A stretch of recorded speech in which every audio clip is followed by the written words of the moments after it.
Bonjour à tous et bienvenue sur Crypto Flash, la chaîne de l'actualité crypto. De bonnes nouvelles pour Ripple, je vous en parle dans un instant. On va aussi parler de Donald Trump qui vient de signer 2 décrets extrêmement positifs pour les crypto-monnaies. On va parler aussi de Chainlink. Une réserve est en train d'être construite par Chainlink de Token Link. Je vous dis tout, mais il y a honnêtement un point qui m'inquiète sur Chainlink, donc je vous en fais part. Et on parlera aussi de stablecoin, de notation de stablecoin, de pump.fun, bref, plein de choses à vous raconter. Commençons avec le cours des crypto-monnaies, 116 000 $ pour le BTC. L'Ether se rapproche des 4 000 $. Ça va être un cap majeur, les 4 000 $, un cap psychologique. Vraiment, j'ai hâte de voir ça. Est-ce qu'on se dirige vers les plus hauts historiques de l'Ether? Moi, je pense que oui. Il y a d'autres cryptos qui sont en hausse aujourd'hui. XRP plus 8%, plus 3,3 $. Donc, on est repassé au-dessus des 3 $ et la plupart des crypto-monnaies sont en hausse aujourd'hui. Et en plus de ça, j'ai une bonne nouvelle aussi pour Bitvavo. Ils sont passés à 45 € de bonus. Et honnêtement, il n'y a pas... c'est assez clair comment ça marche. Il n'y a pas de conditions bizarres pour en profiter. Vous avez 25 € si vous êtes nouveau inscrit sur la plateforme et que vous réalisez au moins 100 € de trading en 7 jours. 100 €, ça se fait honnêtement assez facilement et vous obtenez 25 € sur la plateforme. Et en plus de ça, si vous êtes nouveau utilisateur et que vous déposez au moins 500 €, vous avez 20 € offerts avant le 25 août. Donc vraiment, il faut en profiter. Il n'y aura pas tout le temps pour de vrai des promotions comme ça. C'est temporaire jusqu'au 25 août. C'est exceptionnel. C'est pour changer d'exchange potentiellement. Vous déposez 500 €, vous obtenez 20 € et en plus, vous avez 25 € si vous tradez 100 €, 45 € en tout. Le lien est dans la description. Il y a près de 400 crypto-monnaies, exchange Mika, des frais très bas. Donc n'hésitez pas si vous voulez en profiter. Ensuite, Parlons de Ripple. De très bonnes nouvelles pour Ripple. L'affaire contre la SEC est officiellement terminée. Il y avait plein de péripéties à cette affaire contre la SEC et Ripple, enfin la SEC contre Ripple. Ils voulaient faire appel initialement. Il y avait un accord qui avait été fait pour ne pas que Ripple paye les 150 millions de $ ou autres d'amende, 125 millions de $. Bref, finalement, tout ça, c'est terminé. Les deux ont refusé de faire appel. La SEC et Ripple, donc c'est bon, il n'y a plus d'affaires Ripple contre la SEC. Il y a les décisions de justice précédentes qui restent, c'est-à-dire que le XRP reste considéré comme des securities quand il est vendu par Ripple à des institutionnels, mais la vente de XRP sur les exchanges n'est pas considérée comme des securities, comme des ventes mobilières, et c'est une bonne nouvelle pour le token XRP. Je vous rappelle, c'était considéré comme une semi-victoire. Globalement, honnêtement, c'est bon. L'administration a changé aux États-Unis, la SEC a changé. Il n'y a pas de problème, il n'y a pas de sujet sur la vente de XRP sur les exchanges. Donc vraiment, affaire terminée. Espérons pour les fans de XRP que ça va permettre à XRP de continuer de monter. Et autre nouvelle, XRP, depuis quelque temps, ils se sont recentrés, je trouve, moi, sur l'aspect stablecoin avec le RLUSD. Ils ont un stablecoin qui vaut quand même dans les 600 millions de $, en termes de market cap. Et là, ils viennent de faire une acquisition majeure au niveau des stablecoins. Ils ont racheté la société Rail pour 200 millions de $ pour booster l'usage du RLUSD. C'est une plateforme en fait pour stablecoin où il y a une notion de compte bancaire, enfin de compte pour stablecoin, etc. Il y a beaucoup de sociétés qui sont en train de se positionner sur les stablecoins. Beaucoup voient l'usage des stablecoins qui va arriver un peu partout. Et du coup, il faut des outils. Il faut des solutions pour les entreprises pour accepter, pour payer un stablecoin. Et Rail se positionne sur ce créneau-là et Ripple ne veut pas laisser passer ce créneau. Et on se doute bien, s'ils arrivent à avoir un produit qui est largement utilisé dans plein de sociétés différentes et qu'ils arrivent à pousser le RLUSD, c'est une bonne chose pour ce stablecoin-là et pour Ripple qui gagne de l'argent grâce au RLUSD et des actions qui sont, des bons du trésor qui sont placés, qui génèrent de l'argent pour le RLUSD. Je vous dis, pour moi, Ripple, leur premier cas d'usage historique, comment ils sont présentés, ils étaient vraiment en avance de phase sur les stablecoins. C'était cette notion de transfert de valeur. Il y avait le Bitcoin qui était là pour comme la réserve de valeur, l'or numérique, etc. Et Ripple se positionne au niveau des institutions, transférer de la valeur d'une entité à une autre, etc. En fait, ils sont arrivés avant même la création de la notion de stablecoin. Et avant les stablecoins, il n'y avait pas cette option pour transférer facilement, en tout cas d'une entité à une autre, et des cryptos, de la valeur, des euros, des dollars, etc. Mais moi, je trouve, honnêtement, je vous le dis, hein, je trouve que Ripple s'est laissé dépasser par les stablecoins et qu'ils arrivent maintenant avec le RLUSD pour reprendre des parts de marché. Alors, les fans de Ripple vous diront non, non, c'est complémentaire, etc. Moi, mon opinion, c'est que Ripple aurait dû lancer un RLUSD il y a plusieurs années de cela. Ripple aurait dû lancer la sidechain EVM ou la blockchain EVM il y a plusieurs années de cela, parce que malheureusement, ils se sont laissés devancer par plein de projets différents, alors qu'ils sont là depuis plus de 10 ans, Ripple.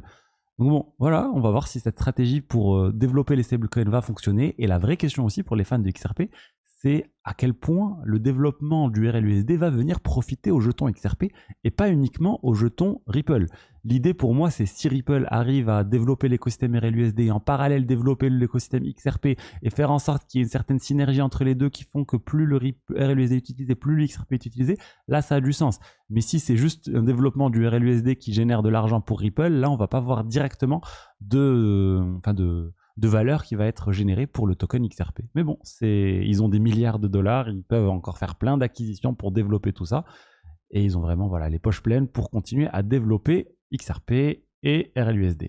Ensuite, d'excellentes nouvelles autour des cryptos nous venant des États-Unis. Trump vient de signer 2 décrets. Alors c'était annoncé, mais le décret n'avait pas été signé. Là, c'est bon, c'est fait. Le premier décret pour interdire aux banques, en fait, de fermer et de ne pas autoriser des startups ou des utilisateurs à ouvrir des comptes parce qu'ils sont dans la crypto. C'est extrêmement important. Il y a plein de sociétés qui sont retrouvées en difficulté à cause de ça, et des personnes, des fondateurs de sociétés crypto, etc. Et l'autre point pour moi, je trouve, qui est encore plus bullish pour les cryptos, c'est le fait d'autoriser les cryptos dans les comptes pour la retraite des Américains, les 401k. C'est des comptes où les Américains investissent régulièrement pour leur retraite. Les sociétés généralement mettent aussi autant que ce que met la personne. Donc c'est vraiment une manière de capitaliser, d'avoir une retraite au final par capitalisation qui peut être assez importante. Et jusqu'à maintenant, il y avait une forte contre-indication pour mettre des cryptos dans ces comptes-là. Trump, il est en train de changer tout ça et de dire non, il faut que les cryptos et les actifs alternatifs soient considérés au même stade que les actions. Et c'est une bonne chose parce que ça pourrait venir libérer des milliards et des milliards de dollars qui pourraient arriver sur les marchés crypto. Alors, pour les BTC et l'ETH, c'est déjà le cas parce qu'on peut facilement mettre des ETF sur ces comptes. Mais pour les autres altcoins, non, c'est pas le cas. Donc pour moi, c'est plus une bonne nouvelle pour les altcoins qui pourront, avec plein d'investisseurs qui pourront désormais s'exposer facilement à ces altcoins dans leurs fonds. Ils ont potentiellement des centaines de milliers de dollars chacun, en tout cas pour un certain nombre de personnes. Donc vraiment une bonne nouvelle pour les crypto-monnaies. Ensuite, on va parler de Binance avec un accord, un partenariat qui est fait avec la banque espagnole BBVA. Les fans de la Liga reconnaîtront. En fait, c'est un accord pour que BBVA s'occupe de l'aspect custody de certaines personnes qui sont sur Binance, surtout les institutions, les traders qui ont des millions de dollars, etc. Ils pourront garder leurs fonds en custody, c'est-à-dire en conservation d'actifs chez BBVA. Ils pourront faire du trading avec de la marge, etc. Et tout en ayant le collatéral chez BBVA et juste en réglant régulièrement ce qu'ils doivent à Binance, toutes les quelques heures, toutes les 8 heures, toutes les 4 heures. Ce qui fait que même si Binance ferme du jour au lendemain, l'écrasante majorité des fonds restera chez ce gestionnaire, chez cette banque espagnole, et on n'aura pas une faillite à la FTX pour un certain nombre d'utilisateurs. Ethena, par exemple, je vous ai longuement parlé d'Ethena pour générer du rendement sur des stablecoins. Voilà, je vous ai fait une vidéo, il y a dans les 15% historiquement qui ont été de taux de rendement annualisé pour Ethena. Ethena, c'est comme ça qu'ils font. Ils utilisent plein d'exchanges différents, Binance et d'autres, mais les fonds ne sont pas stockés chez Binance, ils sont stockés chez des tiers de confiance, c'est chez des sociétés qui gèrent la conservation des crypto-monnaies pour eux. Et à chaque instant, il y a un tout petit pourcentage du portefeuille d'Ethena qui est sur les exchanges décentralisés et sur les exchanges centralisés. C'est pour ça que même quand il y a eu la problématique sur Bybit, au final c'était pas très grave le piratage sur Bybit parce que ça n'allait pas impacter Ethena grandement à plus de, je sais plus, 1% ou même pas, quelques millions de dollars d'argent. Donc c'est bien que ce type de solution se développe. C'est vraiment une bonne chose. Les gens commencent à apprendre de la faillite de FTX et ne veulent pas reproduire la même chose, et tant mieux. Et voilà. Et après, juste pour revenir à Ethena, je vous ai déjà dit, moi, c'est une très bonne solution si vous voulez générer du rendement sur vos cryptos, que ce soit sur des stablecoins ou même des cryptos classiques, c'est-à-dire du BTC, de l'Ether. Il y a des solutions pour venir, par exemple, emprunter une partie de stablecoins sur ces cryptos-là et ensuite les faire travailler et générer du rendement vraiment passif. Donc, si ça vous intéresse, n'hésitez pas, hein, vous avez le lien dans la description. Je présente et j'accompagne un certain nombre d'investisseurs dans la génération de revenus passifs sur leur crypto. Ensuite, on va parler de Chainlink et d'une nouvelle qui est plutôt bonne pour Chainlink, mais qui révèle des choses pour moi qui sont un peu plus inquiétantes. Je voulais vous parler de Chainlink qui lance une réserve de jetons Link. Donc une réserve de Link, c'est-à-dire que Chainlink va accumuler des jetons Link dans une réserve et il ne prévoit pas de retirer de cette réserve pendant plusieurs années. Et d'où va venir l'argent pour avoir ces jetons Link? Ça va venir en fait des utilisateurs de Chainlink, des banques, des grosses entités qui payent déjà Chainlink pour utiliser la plateforme. Et là, la réserve va contenir au moins $1 million de jetons Link. Donc jusque-là, c'est très bien. C'est-à-dire que c'est une sorte... C'est pas un fee switch, c'est pas un partage de revenus, mais c'est une manière de dire qu'on va commencer à accumuler des jetons Link. Donc c'est plutôt bien, ça va créer potentiellement une pression acheteuse sur le jeton Link. Plus les sociétés payent, plus les Chainlink va collecter, ils peuvent collecter de l'Ether, de l'USDC ou autre, ils vont acheter des jetons Link et les mettre dans la réserve. Ou ils vont avoir des frais payés en jetons Link et ils vont les mettre dans la réserve. Donc ça c'est très bien. Mais je me suis dit, combien Chainlink génère de frais annuellement à travers tous ces services? Je suis allé voir sur DeFi Lama. Et sur DeFi Lama, c'est juste extrêmement bas. On a environ, les fees, on a $3 millions annualisés, donc c'est pas beaucoup pour une société qui vaut plusieurs milliards de dollars. Et si on prend les revenus, c'est à peine $16 000. Les fees, en fait, c'est tous les frais qui sont payés, qui sont potentiellement reversés à d'autres entités. On peut par exemple avoir des frais de $3 millions et on va payer quasiment $3 millions aux fournisseurs d'Oracle, c'est-à-dire aux personnes qui vont s'occuper de prendre les prix et de les mettre dans la blockchain. Et les revenus, c'est vraiment ce qui rentre dans les caisses de Chainlink. C'est le point le plus... qui est le plus important, je pense, à traquer. Il faut traquer les deux, il faut voir vraiment combien de fees peut être généré, parce que les fees, ça va caper combien de bénéfices, au final, combien d'argent peut vraiment en prendre la société. Donc là, ils ont au maximum $3 millions, là, ils touchent $16 000, donc c'est pas si énorme que ça. Mais je me dis, du coup, ça fait quand même, c'est pas beaucoup. Pour une valorisation de Chainlink à $13 milliards, c'est juste pas beaucoup. Mais ensuite, quand on creuse dans l'article où ils annoncent tout ça, regardez ce qu'ils nous disent. Ils nous disent en fait que Chainlink génère déjà des centaines de millions de dollars de chiffre d'affaires, de revenus. Et là, je suis honnêtement choqué. D'où vient cet argent? Pourquoi on ne voit nulle part parler de cet argent? Et là, ils disent en fait que la plupart de cet argent vient de contrats off-chain, c'est-à-dire des banques, des institutions qui payent Chainlink pour utiliser les services et utiliser la plateforme. Et des centaines de millions de dollars, c'est énorme. Ça ferait de Chainlink parmi les projets qui génèrent le plus d'argent sur la blockchain. Mais on n'a pas du tout de transparence sur ce point-là. Et surtout, le point qui m'inquiète le plus, et honnêtement, je ferai des recherches peut-être pour faire une vidéo dédiée comme j'ai fait pour Ondo, pour essayer de comprendre, mais qui touche cet argent? Qui touche les centaines de millions de dollars? Est-ce que c'est vraiment Chainlink et la DAO Chainlink ou l'organisation autonome décentralisée Chainlink, ou c'est une société? C'est une société Chainlink qui peut avoir comme actionnaire le fondateur de Chainlink et qui décide ou non de reverser une partie de l'argent à l'organisation autonome décentralisée. Ça, c'est un point très inquiétant et je trouve clairement ça manque de transparence. Si Chainlink générait des centaines de millions de dollars, il faudrait expliquer en fait d'où vient cet argent, comment il est stocké, comment il est reversé aux utilisateurs. Est-ce que cette réserve dont je vous ai parlé, c'est une première version en fait de partage de ce revenu? Mais là, pour moi, on est sur un manque de transparence au niveau de Chainlink. C'est bien qu'ils aient fait ça, mais il faudrait détailler davantage d'où vient ces flux et comment cet argent va être reversé aux utilisateurs de Chainlink, aux stakers de jetons Link, parce que c'est quand même important. Il faut, quand on génère beaucoup d'argent, il faut trouver un moyen de le reverser aux utilisateurs.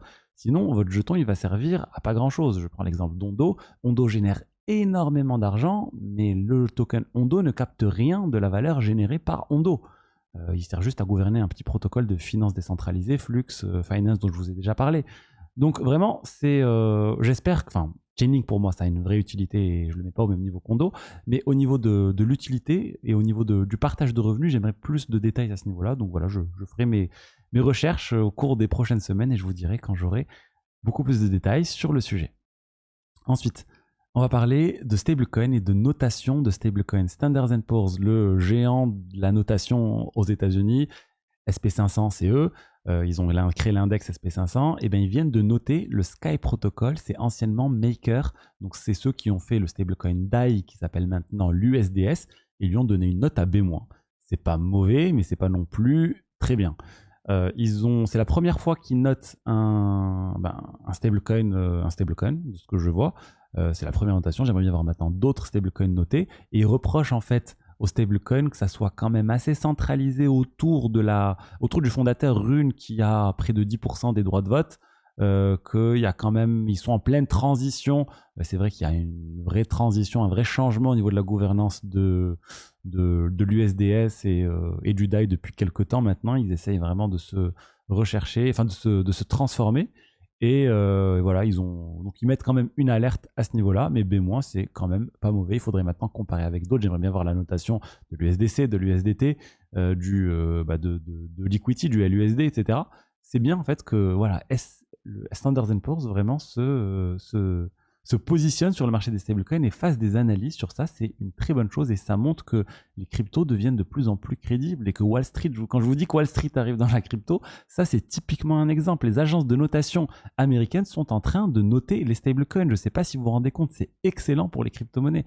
Après, si vous voulez vous positionner sur ça, il faut se dire où sont placés où sont les plus grands stablecoins actuellement? On en a sur Ethereum principalement, on en a sur Tron, il y a des nouvelles blockchains qui arrivent comme Stable, comme l'autre blockchain de Tether aussi avec l'USDT. On a Solana, je ne sais pas si j'en ai parlé. Bref, il y a pas mal de blockchains comme ça où il y a de l'USDT, mais j'irai pas non plus sur des tout petits projets qui essaient de lancer leur propre stablecoin. Il y a tellement de concurrence que ça reste compliqué. Prenons l'exemple de Liquidity. J'aime beaucoup Liquidity.